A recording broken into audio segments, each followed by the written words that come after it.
Peace. Welcome to Food for Thought with RugyJoy, a platform centered around community and communion. On the menu today, we have crabless crab cakes, a beautiful salad, and homemade tea. On the thought will be sickle cell anemia. And the reason why we're here today is to have a conversation with friends who are joining me. We'll be introducing them later to talk about sickle cell anemia. Back in April, I lost a friend named Robert Jackson. And in honor of him and in honor of sickle cell awareness, I thought this would be an amazing opportunity to bring awareness to sickle cell and what it's about. And what you will get today is individuals who live with sickle cell sharing their experience with sickle cell. And to my left is Rama, Andy, and to my right is Isatu. They will be introducing themselves as well. Hello, everyone. My name is Ramakita. You can find me on Instagram at KitaKita11 actually just KitaKita11, and also at A Touch of Tule. That's my creative platform, and I am 31 years old, meaning I've been living with sickle cell for 31 years. Hello, everyone. My name is Andy, and my Instagram is at Lico_love. And also, you can follow my platform at Goldgate House. And I am 30 years old, and I've been living with sickle cell for 30 years. Oh, snap.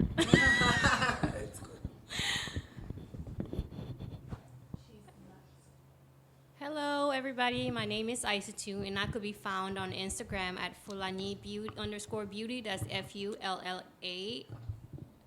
And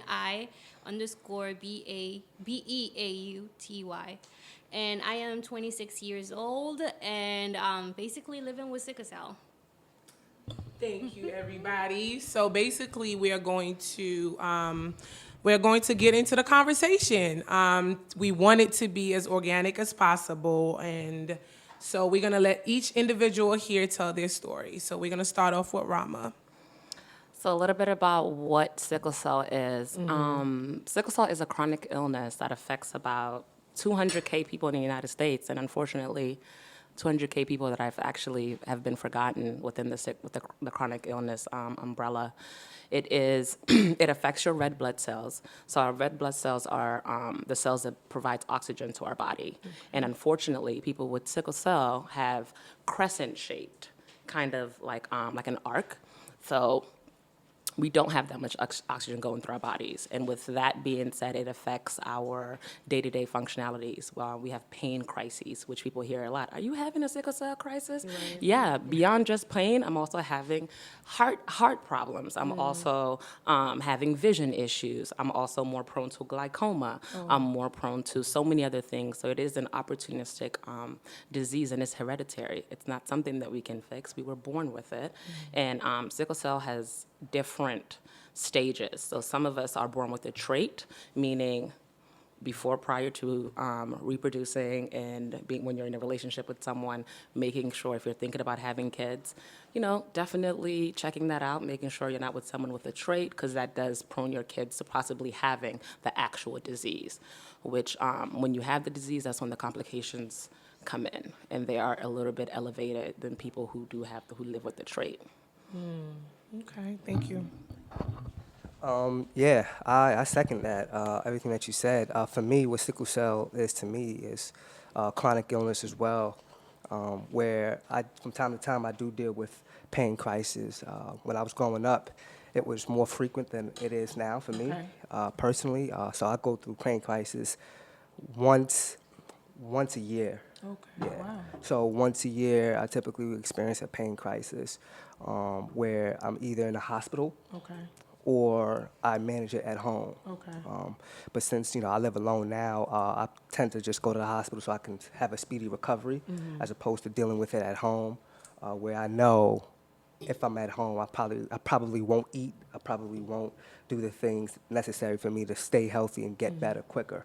So, yeah, I've been dealing with that, my whole life, and I think it has impacted me in some sense of where, for athletic purposes, Okay. me wanting to play sports growing up, and my mom being overprotective of me doing so. And, I still managed to do that, at the same time to play sports, but it wasn't, I couldn't do it as much as I ideally You wanted wanted to. to, right. Yeah. And so, I just think it is a life adjustment with, those who do have sickle cell disease. But I think I've been pretty, good with it, Okay. throughout my lifetime. To So manage yeah, it. yeah, Okay. absolutely. Okay, well, thank you for sharing that. How about you? So, for the most people that know me, I was born in Africa, West Guinea. So, for the first 5 years, I was living with sickle cell in Africa, and it was like the worst thing ever. It was to the point where people basically, my parents thought that I was a goner. So, about 5 years old, 6 years old, I moved to the US, and I've been here for about 20 years now. And since I've been here, it's been better, but it is a challenge living with sickle cell because we do face a lot of things. A lot of times, a lot of nurses, doctors are actually not very educated on sickle cell because it's not something that you see in the Caucasian community or the white community. When white people have sickle cell, it's called another name. So I face challenges with discrimination. I face challenges trying to fit in, trying to basically keep up work, school, and my life. And it's pretty hard because when I was working, persistently working full time, I remember I was hospitalized 12 times. So each month I would be going there, and I had so much complications. I had to get my gallbladder removed. I had to back blood clots on my lungs. So every night I actually have to give my cell shots, heparin shots, so I don't, keep me from getting strokes and stuff. And I don't think people really understand what sickle cell is because when you have your crisis, it's not something that you choose. It's something that just happened. We cannot control it. So when you're in an environment where people don't really understand it, it's just like they just take it as a joke, which Yeah. something I really had to fight, say I'm sick, Let this them know. yeah, let them know. But it is what it is. You have to live your life, and then you just have to adjust and just make sure that you know how to use all your resources because that's the best you could do. Got you. Okay, so then, thank you all for sharing that. So when you're talking about sickle cell, when did you feel like you were diagnosed? Because I know it's a disease that you lived with for a long time. So at what age? You said 5, right? That's when you really started experiencing it. So at what age do you feel like you had your first crisis? And what was that like? Yeah, similar to my fellow sickle cell warrior here, I did migrate here when I was 7 years old due to kidney failure because of sickle cell complications. So I have one kidney that I'm living with, and which is so staying hydrated. So I've always been diagnosed because I've always been the separate one from my siblings as far as my siblings do live with the trait and not the disease. So the one who you can't go outside, they're looking after you. They're making sure that essentially you're like in a bubble, but no one understands why. Because again, the lack of resources and the lack of knowledge around it, something that resonates more so with people of color, and which is why it's not the forefront in the United States. It's not something that when you go in, again, people are just thinking you're coming in to just get meds, and I am one. I hate medication. I would love any other kind of therapy, So my hydration treatments actually work best for me. Okay. Which is so I've always having crises, and the older I've gotten, the more being in the public health sector actually has helped me own my illness. Okay. Making sure that I am really aware of what's happening with my body and taking it seriously, Right. and then being my own personal advocate because I knew my own providers couldn't do that for me. Right. And so I've always just crises has been a thing, but the older I've gotten, it's been more manageable. Okay. And being vulnerable, like you mentioned, is like something. It's been the biggest challenge to be able to share with my friend circles, being able to share with people. I've never been open about my sickle cell, because I just wanted to fit in this world, like, don't look at me, don't pity me. Right. But realizing that I wasn't honoring myself at that moment. Right. So being an adult, I would say, was like, man, okay, own it. This is your life. You have to share with people who choose to be around you. Right. Yeah, so crises are something that are very frequent for me, unfortunately. Okay.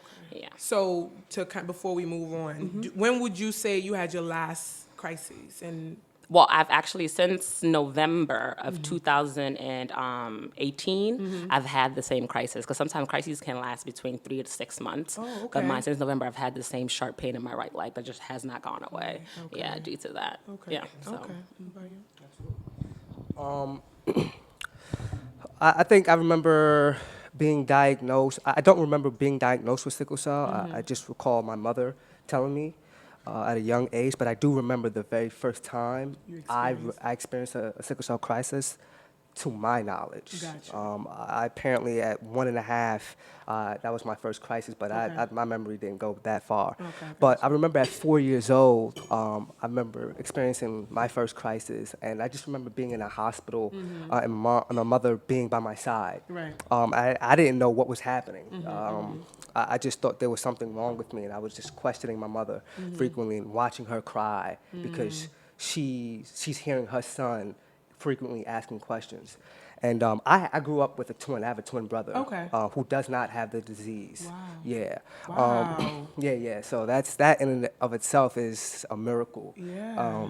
But yeah, so he wasn't in the hospital with me because Okay. my mother didn't want him to see what I was going through.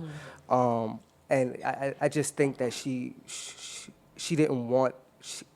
I think she wanted time to explain it Right. more so. So she kind of like protected. Exactly, Okay. exactly.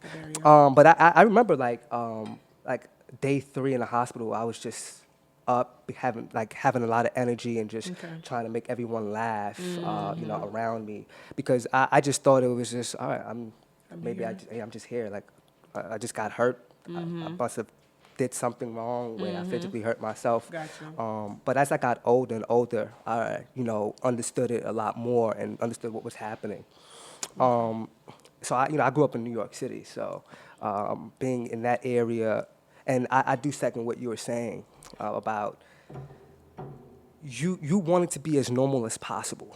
Like with this disease, you don't tend to think of yourself as I Ill. can't do nothing. I'm ill. It's I've always wanted to be like my twin, just do everything he wanted, everything he could do. I just always wanted to do that, and so it is tough living with that because it you know what you have and you know that you can't control it. Right. But yeah, I just try to be as normal as possible. Gotcha. Yeah, and I will also second what she said. It's unexpected. Right. Like 1 minute, like right now, I'm fine, but literally the next minute I can fall into a crisis. Wow. Yeah. So does it happen around like the change of weather? Like what are you exposed to? What I think can trigger? for me, yeah, that's a great question. My triggers are, high levels of stress. Okay. Weather changes used to be a major trigger for me. Okay. It's still there, but not so frequently. Gotcha. But yeah, high levels of stress, weather change. I Okay. would say that, yeah. Okay. How about you?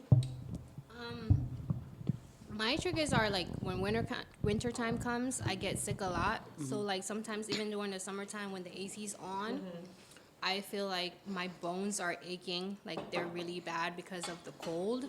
And I wanted to piggyback on back what he said, that he always want to do what everybody else is doing, trying to fit in. So basically, having sickle cell, everybody will pity you. One thing about me, I never was like ashamed to say that I have sickle cell. I always express myself. It's not something that I did to myself when out and caught. It's something that God gave me. It was already written for me. So basically, one thing about me, I don't want anybody to feel sorry about me. Like me, I have, what do you call this? You're resilient. I'm resilient. Like if I want to do something, if you know anybody, they was like, Isis is really hard headed because you tell her something. I don't like being told what to do. That's just the way I am. But it's just like you can't live by yourself. You can't do this. You can't. You're limited. Almost. Yeah, that's what they say. But you know what? As soon as I graduated high school, started college, got an apartment, got a really good job, got my car, was doing everything by myself. And I was really proud of myself, but it was this moments that was really hard because I constantly get sick. Yeah. And because I put so much pressure on myself because I don't want the world to pity me. I want to be independent. Like, I know I could do it. I'm not well, Right. handicapped. Right, right. But basically, it's just like everything is mentality, and you gotta listen to your body. Right. You got to Gotta listen to your body. So with me, I'll probably drink about 8 bottles of water a day. I try to stay very hydrated, and I haven't really had a major crisis in about a year, which is really good. Wow. Amazing. And I haven't worked in almost 2 years, and I think that's why. Usually when I'm very stressed out, like you said, it plays a big role. Okay. So I was like really in a toxic environment when I was working somewhere, and it was just like it wasn't doing me any justice. So after I quit, I saw a lot of differences. So I like try to make sure that, you know what, don't stress myself out. People like I still don't care about anything because it's not worth. Nothing is worth killing myself over right, with. right. It's just like, don't stress, just pray about it. That's like my thing. Your thing. Okay, so now we're talking about don't stress, pray about it. In terms of, thank you. We're talking about not stressing. So now I want to touch base on like your treatments. I know you talked about it a little bit, and your self-care. What does that look like for you? Because you have to make sure that you're good. So what does that look like? Okay, How do you prioritize it? Your treatment and your self-care? It's a little challenging for me to keep because I do work in like, I don't think it's a high stress per se, but I have a high demand environment. Right. You know, and I like to perform well. I like to Right. do a lot. I like to balance my social life, my family life, Work-life my work balance. life. You know, like I just like it. I like it to be great, but sometimes really the most important thing that she just said, listening to your body. I did not listen to my body. Like I was just like, oh, it's fine. You know, I'm can do Brahma. this. I can do it. Life is great. And then I'm out for like 6 months, you know? So it's just one of those situations where I think really knowing my body and like choosing who I'm around is extremely important. So people who I always like, in short, I mean, I don't need pity, but I do need people who who understand me and what I'm going through. So that way, if at least you have a lens of, okay, you know, I have a chronically ill friend. Right, So this and right. that can happen. We can be at the mall, or she's gonna cancel on me this week. You know, just so they be understanding. They be So understanding. you don't feel guilt. Exactly, because right. like things that are like, because I used to be like guilt driven, like oh my gosh, I didn't make it into this space, blah Now blah I blah. feel They're terrible. expecting this, and now I feel bad. But now it's like everyone expects it, or like I have people around me who tell me, hey, it's a little cold outside. Did you wear a jacket? Did you wear? So because Right. I'm also the type of person where I'm the sickle cell person that actually I'd rather be cold than hot. You know, so it's very different. So for Okay. a lot of people, sickle cell looks very different. You know, so yeah, so some triggers for me is really high stress and just fatigue. Gotcha. Fatigue because I'm always on the go. So that fatigue really triggers me to be ill. And then my support system really understands, like between my siblings and my friends and my parents, like people around me, even my colleagues now, I'm very vocal. You know I have sickle cell. I'm not doing that today with you. It's not happening. But you have to, right? You have to. I'm going to sit in this meeting with you for 6 hours for what? No, this could have been an email. I'm leaving, you know? So, you know, things like that. It's just, and everybody understands it. And I no longer see it as a crutch. You know, Gotcha. it's a part of me. That's who I am. I'm still performing, and it is what it is. Okay. So being vocal, really, and just really honoring myself is my self-care. Oh, amazing. Self-care, I'm And management. yeah, What you used to management. manage, yeah. I'm a little bit hard-headed myself, so It's a theme. I'm a little bit hard-headed. So I work in a very high-stress environment, Okay. and I also manage two businesses, you know, for myself. And Okay. so I tend to like work a lot and love working a lot. I tend to keep myself busy. Mm-hmm. But some of the ways that I can mitigate those high-stress environments are, you know, working out, making Mm-hmm. sure I'm working out in the gym, trying to stay active as much as I possibly can.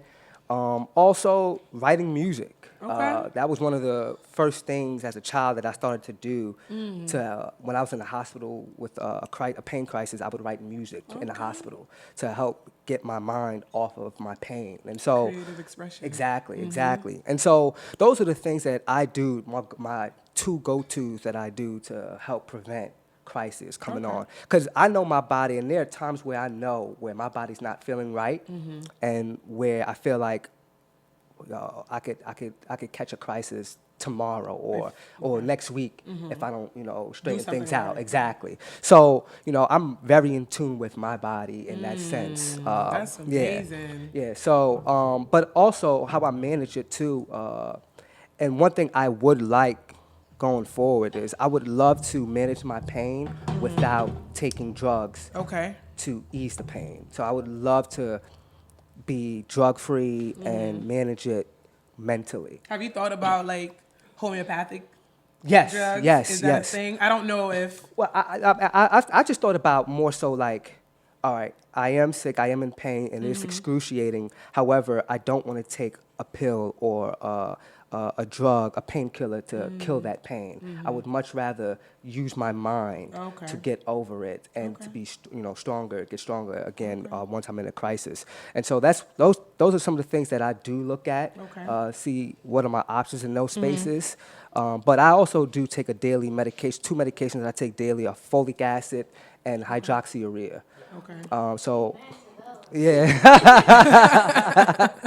So Yeah. what do they do for you, basically? Folic acid is, from what I know, it's designed to help me with my iron. Okay. Yeah, and hydroxyurea is just to mitigate the amount of pain crisis you experience in a given year. Okay. So whereas, if you're experiencing 4 to 5 crises a year, hydroxyurea would allow you to have more, I think, a higher red blood cells. Yeah, higher red blood cell count and would essentially mitigate that pain crisis that you Okay. go through. So yeah. Okay. So is it the same for you?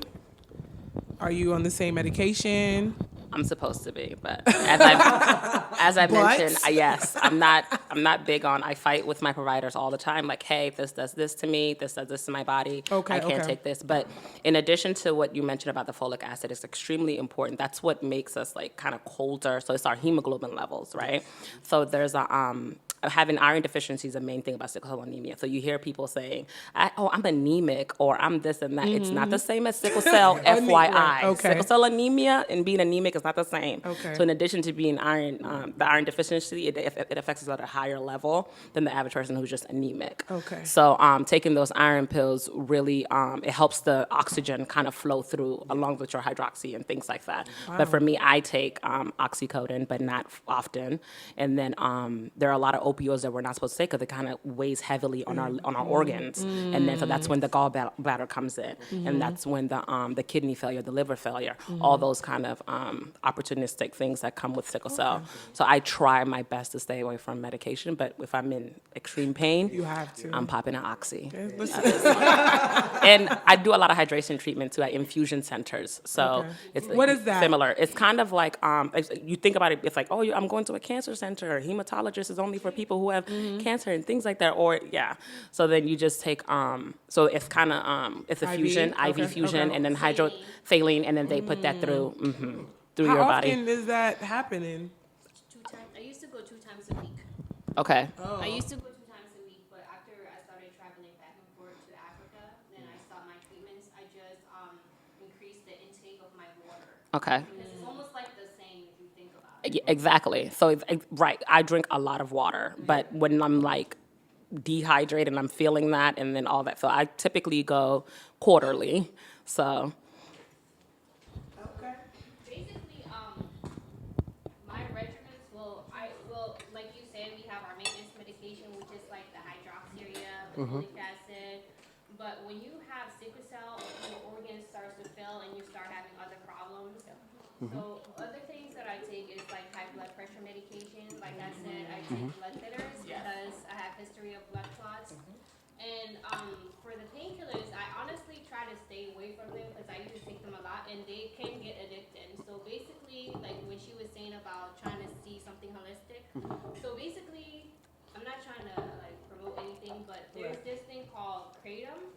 And It's called what? Kratom is KRATOM, and they have like different type of strands, and each strand will either help you sleep, get energy, or help you with your pain crisis. And it's really bitter, but I put it in water and mixed it and drink it on the regular, and it does miracles. And my dad, he has like the trait, and he has arthritis, and I got my dad to it, and he loves it. So So basically, that's like the natural way. If I have to take an oxycodone, I know it's serious. But like I said, I haven't had like a really major crisis in about a year. So I do get little ones that I can manage. Like I say, it's all about listening to your body. Yeah. So basically, about 3 years ago, was it 3 years ago? I don't know. It was a 17. yeah, when I got really sick, like I got meningitis, and it was so bad. I was in a hospital, and with my sickle cell put in there, like my chance to survive was like really low. They were trying to tell my family like just plan her funeral. So I was about a coma about 5 days. No, coma about 2 days, and then life support about 5 days, and then it just messed me up everything. I had to learn how to walk again, talk again. Like my senses, my smelling, I had to relearn it. So it's like my taste and stuff. And it was just crazy because my liver was failing too. And it was the only way to keep me alive, taking all the medication. Yeah. So it's like either you lose your kidney or you survive. Either one is gotta go. So I've been having problems with my kidney since then. But I don't know. I'm just a big faith believer, praying to God and stuff. So I just have to say thank you to God. And I think that's one thing is like with us, with people that have sickle cell, that we have to be mentally prepared for it. Because if you think about it, a lot of people will see us and you could talk about it, but they're not in our shoes. Because when you're having a sickle cell crisis, it's not something like, oh my God, like my back is just aching a little bit. It literally feels like somebody's taking a knife and stabbing you in your chest, your stomach, your back, and like you have a heavy weight on your chest right here. It's like really painful. So everything is mental. So like if you have that faith that everything's gonna be okay, I think it's over mind over matter always. So on a day-to-day, what does like, thank you for sharing that. On a day-to-day, what do you do to kind of like manage in terms, I know you say you pray a lot. Do you do anything else? Do you do anything else outside of prayers, like self-care? Just my maintenance medication. I drink a lot of water. I try to minimize my stress as much as possible. If you know me, like I'm an introvert. I don't really socialize with people a lot. I try to keep the people in my circle very minimum, because certain things like it's not worth it. Certain dramas or conversation is not worth it. I know who's there for me. Shout out to Kanja sister Miriam. Through everything I was going, she's the only person. She's like the main person that brings me food in a hospital and do all this stuff for me. So it's just like about just keeping that people that you really need in your environment and like. To me, honestly, like I'm not like a really big people person. If I'm there, then I'll socialize. But I'm not gonna go out looking for friends. Yeah. Okay. Thank you. Whew, there's a lot of information. But no, thank you. But I wanted to ask, what do you feel like sickle cell has taken away from you, and what has it like blessed you with? You know. Wow, it's a tough question. I know. Take your time. Okay, all right. I personally, I don't think sickle cell has really taken much from me. Okay. I think if anything, it took my desires to want to be normal. We wanted to be normal, like my twin, and my older brother, and just doing the things, following them, doing the things that they do. They were very active, sports driven, etc. And so it took that away from me, and because I still like playing sports, but. And what's the second half of that question again? What has it blessed Oh, blessed you? me with? Yeah. I second what she said. It blessed me with the ability to be very observant and keep my circle small. Because there are only going to be so many people that's really going to understand you and what you have and what you go through. And so the last thing I want to do is really expand my circle where it's a bunch of people who don't really understand me and understand why I do some of the things that I do, and my certain routines. And so I think it's blessed me with almost like a sixth sense of who should I let into my circle, who can I trust, because I do have amazing friends that have shown up for me at the hospital with food, looking out for me, and really support me. I stopped drinking a couple months ago for 6 months, and that's something I want to do permanently. And Okay. I have, You can do it. of course, of course. And I have, that core group of friends who really support me. And Like when you go out, they exactly, don't exactly, force you to get a exactly, right. So it's that stuff that I felt like Sickle Cell has blessed me with. Got you. Okay. I'm not sure what it really took away from me. I'm a girl. I don't really get really active, but it has blessed me to be more open-minded about how we treat other people. Because to be honest, like you said, you go to infusion centers to get your hydration therapy. So do I, and I like the youngest person that's in there, and I socialize with the elderly people there, and I sit down, we talk, we share stories, and a lot of times when you hear about them, what they're going through, it's like you're thinking about your life, like this is nothing. So it really opened my mind, like to be careful how you treat others, to always be kind. That's one thing about me. I'm very empathetic, so it's like I feel for others. Like I'm very emotional. I feel for others, and so I try. It just made me open my eyes more to the world out there. Like not everything that you see on the outside is the same that's going on in the inside. It's just like, we all could be good people around this world, basically. But that's like one thing. Like it really taught me is just like to always be kind. Nice. How about you, Sister Emma? I'm gonna say some tangible things. Obviously, it's taken my kidney away. It's taken away some loved ones in my family because there's like, and it's taken away expectation, honestly, for me, and which are all life happens, and similar to you guys here, I'm a faithful person. I'm a believer, so everything happens for a reason, and God's will. But it's blessed me with again, like just self-awareness, and it's blessed me with being brave. Like Sickle Cell has said, like, tell me, like, okay, you can do this. Like, come on, you did it, so you can do it again. And just like it helps me motivate the people around me, and things like that, and just let them know. And it took away fear, it really did. It took away fear. Yeah. Like you were saying that it took away some expectation. I think when people have sickle cell, they have more motivation in life to do stuff because you're looking at the world and the whole world is looking down on you, feeling pity on you, and it's like you inside of you, like I'm gonna prove to you, like I'm just like everybody else. And I think that's one of the things like I really love. Like some people, for instance, I'm African.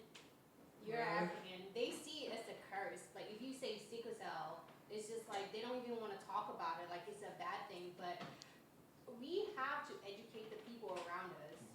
Like a lot of people, especially me going to Africa, I've seen a lot of things, and I do have a lot of goals in my life to go back and do a lot of preventive work, like for diseases and stuff like that. But the number one thing is being aware. Like when you know, then you could prevent things. So it's just like it just motivates me to like help people more and do more, because it's like no, she can't do that, and it's just like I'm gonna prove you wrong. Like who says like you can't tell me I can't do anything? I know what I'm capable of. Right. Yeah. That's amazing. Okay, so in terms of like your support, what does that look like? I know we talked about having people who show up for you, and you've mentioned that, but I want to know, how do you ask for help, and how do you want people to support you? Like, how would you like, for me, I'm your friend, how would you like for me to support you as a friend? Again, like I mentioned before, it takes away expectation. So I just feel like it's people who are just genuine, just know that I don't ask for help. So that's a great that's a great way to support me, is to say, I'm not going to ask you, but like people who are always willing and able and available. And I think in the past, just to speak to you, is something that you're always present, like in the best way that you can be, and really like attune yourself to someone else's love language, which is amazing. So I definitely appreciate you for that. And thank you for that. So a lot of people they're just like, tell me when you need something. I can't because I need it. Right. Like, so it's just like, it's hard. And I know people are not mind readers, but people really mean well. And it's like, it's just important. I have amazing siblings, so it's just something that I've been blessed with too. So in addition to my circle, my siblings are so present that it's annoying, but God bless me with them. Yes, definitely. I would agree with her. It's me personally. I know I'm stubborn. I don't ask for help. I typically just I try to deal with it alone, and I know that's not necessarily a good thing. And I'm getting better at. I'm really getting better at asking and opening up to my core group of friends. I will say though, I really like I dislike telling my mother when I'm in a pain crisis because oh my gosh, she will blow me up as if I'm on trial or something. Like she will have me looking at my phone every 10 minutes. Really? Yeah, and that kind of annoys me because I don't want her to worry about me because I always feel like I'm fine, like this is But your just. mom. I understand that. I understand that. I do. I really do. But it's just like I've been here, done this. I come out of this. It's not. I try not to make it as serious as my family makes it seem. I know my twin. He's the same way. But he knows me well enough to know that he's not gonna blow up my phone. He's just gonna check in every Give you 2 space. hours. Yeah, he's gonna give me space, allow me to really deal with it or whatnot. But I am trying with my friends. I know a lot of my friends have brought this up to me where, like you don't ask for support with like, how can I help you? And same thing, I have the same answers. Like, you can't, it's not that you can't, it's just, I don't like, I do need these things from you, but I don't want to take that. I don't want to like use your time and ask. So it's something that I'm trying to get better at. So, yeah. Okay, for like he said, like when your mom blows up your phone, it's like the same thing with my father. My dad lives in Africa, and if I'm in the hospital, there's a 5 hour difference. He'll literally call me every hour. What the doctor said? Did your test come back and everything?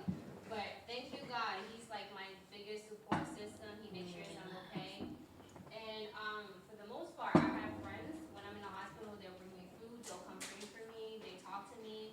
I think the most important thing is emotional support if you're in a crisis. It's not somebody bringing you something. Right. Because the nurses in the hospital is taking well care of you. It's just like get somebody there to give you that emotional support to let you know that everything is okay. Because after I almost like when I went through having my meningitis and I almost died, there be times like when I get sick and I get the same symptoms, I'll call my family and cry on the phone like, I don't want to die. I feel like this is happening to me. But it's just like, I don't know, but like times like that, you get scared. Like my biggest thing in this world is dying. Like I'm scared to die. I know we're all gonna die, but I don't know what's waiting for me on the other side. I don't know where my conscience is going. That's where it scares me. So I think the most important thing is having that emotional support because at the hospital, everybody else is taking care of you. And then when I get home, I'm never home alone when I'm sick. I either go to Miriam's house or I go back to my family's house when I was living alone. Or my brother would come to my apartment and basically take care of me. So always good to have good friends and family, somebody that really cares about you. Yeah, and I do want to add though, because Oh, so okay. Well, we have a new addition, and I will let her introduce herself. Hey, my name is Adama, Okay. or Adama, or 80. What would you like for us to call you? You guys can call me Adama. Adama. Yeah, because we're all family here. And my tag is Bald and Golden on Instagram, as well as Iya and Icky, the Sicklers. Can you spell that for them? Yes, IYANDISICKYTHESICKLER.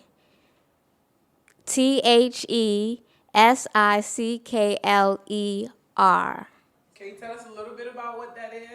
Okay, so I am a children's books writer. Icky and thank you. Iggy no, Icky. No, EI. Excuse me. EI would be me, and I'm telling my story, my sickle cell story, and Icky would be my sickler me. So I've created a couple of characters.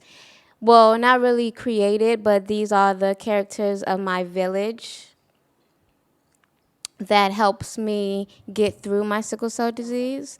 So I'm coming out with a book, so look out for it. It's called EI and Icky, The Sicklers. It's going to be a mini series Awesome. coming to you. Okay. So can you, I know you've been listening to the conversation that we're having. Can you just give us a little Yes. background about you, your sickle cell, and how you are and what are your treatments? Okay, so my sickle cell right now is in a good place. Only because I've changed my regimen. And but at the beginning it was very hard. Um, so I started off with just sickle cell, and my sickle cell kind of led me into other illnesses in which I have high blood pressure, I have hypothyroidism, I have congestive heart failure, as well as I'm diabetic. And I've had about 3 near life death experience. Um, but I'm doing good now. Okay. That's And I good. think that it's not only the regimen, but me getting close to God has changed my view. So, like, I don't even stress because, like everybody said, stress is, whew, yes, a huge trigger. And people don't understand, like, you're not going to stress me out today. Not today. The devil is a lie. Okay. So I just let everything go and let God. Okay. That's important. And I'm in the middle of changing my hematologist, Okay. which is why I felt as though like I'm doing 10 times better. Okay. Well, that's good. That's good. How about Yeah. support system? We were talking about support system. How do you feel? Whew, my support system is huge. My Okay. family alone is huge. That's why my theme from my book is it takes a village, Okay. because it truly takes a village. Like to help you get through everything. Like I don't know where I would be with my mom, although we can be at each other's necks sometimes. But who isn't like that with their mom? But like she is like my true backbone. And you and Umu out in the crowd and a lot of other people. Like if I'm here naming people, I will be here forever. But my support system is huge and strong. I can be hard headed, But we love you. very, very hard But we headed. love you. So that's good. We're about to wrap it up. So I did want to ask you what keeps you going, and also at the end, if you can end with a mantra, something you want to share with us, something that motivates you to keep going. How would you? What would you say? It's like a mantra, a personal statement that keeps you going. What motivates you to keep going? It's my faith, to be honest. I can't express that enough. It's my faith. I've been through a lot of things, and sometimes I look back on my life. I read a lot of prayer books, Okay. and I had this one prayer book. What is your faith? Muslim. I'm a Okay. Muslim. So I had this one prayer book, and I started reading it, and I'm just reading it. I just ordered it. No, I didn't order it. I went to the store, I got it, and then I started reading it. And it was just saying certain words, and then I started crying. I'm like, why am I crying? But it's just like when you go through certain things in your life, and then you thought about the things that God has, made you overcome and where you are. Because I had so many near life death experiences, and I know if I'm not dead right now, that God has something bigger for me. Because if I would have been dead, I would have been gone long ago, many times. So that's like the main thing that keeps me going. And then it's like, it's just having that great support system, emotional system that keeps you going. My dad is my number one supporter in my life. I'm a daddy's girl. Um, but I think it's my faith and my family, my support system. Wow. Okay. Andy? What keeps me going? I would agree with her. I had myself a near-death experience 9 years ago where I contracted MRSA in the hospital and almost died, and I had to get my first blood transfusion to survive. And so, knowing that, like, it could all be over in just a blink of an eye, it's like I'm here for a reason. I need to be the best version of myself as much as I possibly can in order to, you know, be a better person and, have everyone around me experience that goodness in me. And so my motivation is really just to help others as much as I possibly can and leave a legacy behind. Beautiful. Beautiful. How about you, Miss Adama? Excuse me. Good, right? Yes, so good. Are you just saying that, or is it really good? No, it's really good. Yummy, yummy in my tummy.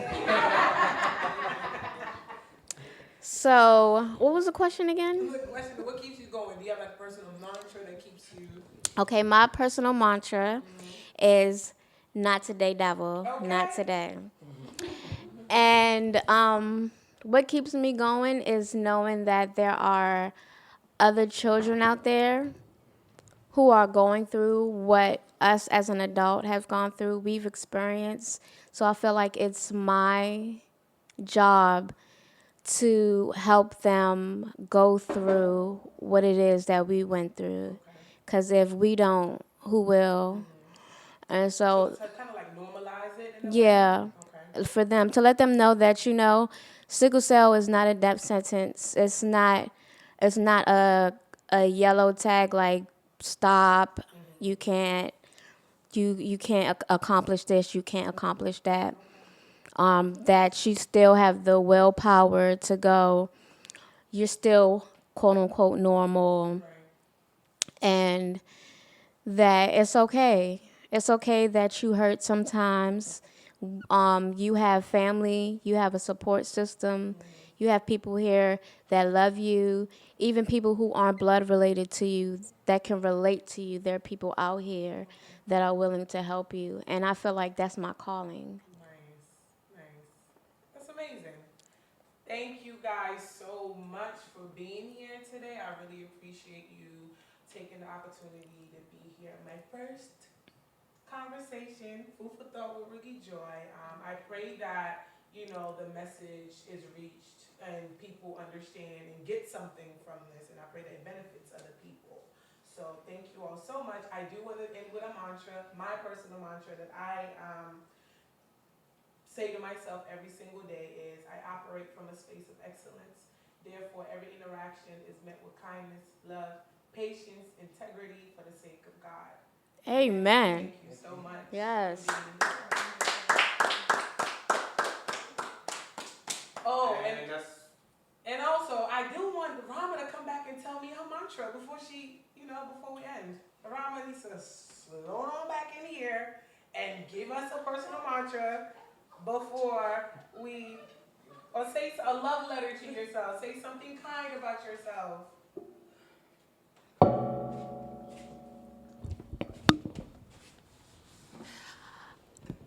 Just because I can bear it doesn't mean it's not heavy. Ooh. So be mindful of the people around you. Ooh. Something, not just illness, not anything. Everyone's day to day is different. So just be mindful. I love that. Thank you. Thank you.